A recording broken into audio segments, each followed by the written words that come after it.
بسم الله الرحمن الرحيم۔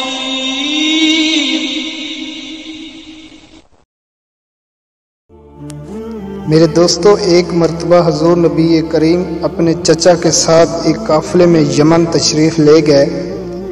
راستے میں ایک وادی سے گزر ہوا۔ اس وادی میں ایک سرکش اونٹ رہتا تھا، گزرنے والوں کا راستہ روک لیتا تھا، مگر جو ہی نہیں اس نے نبی کریم کو دیکھا تو فوراً بیٹھ گیا اور زمین سے اپنی چھاتی رگڑنے لگا۔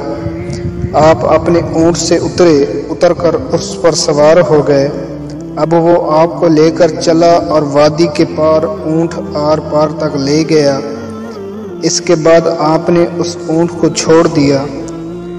یہ قافلہ جب سفر سے واپس لوٹا تو ایک ایسی وادی سے اس کا گزر ہوا جو طوفانی پانی سے بھری ہوئی تھی، پانی موجیں مار رہا تھا۔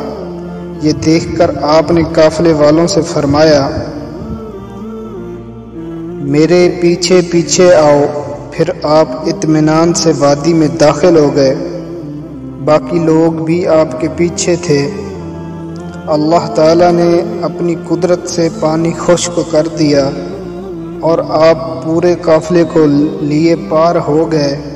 قافلہ مکے پہنچا تو لوگوں نے یہ حیرت انگیز واقعات بیان کیے۔ لوگ سن کر بول اٹھے، اس لڑکے کی تو شان ہی کچھ نرالی ہے۔ اللہ رب العزت نے آپ کو بچپن ہی میں معجزات سے نواز دیا۔ ہمارے نبی کی شان تو کچھ نرالی کیا، بہت زیادہ نرالی ہے۔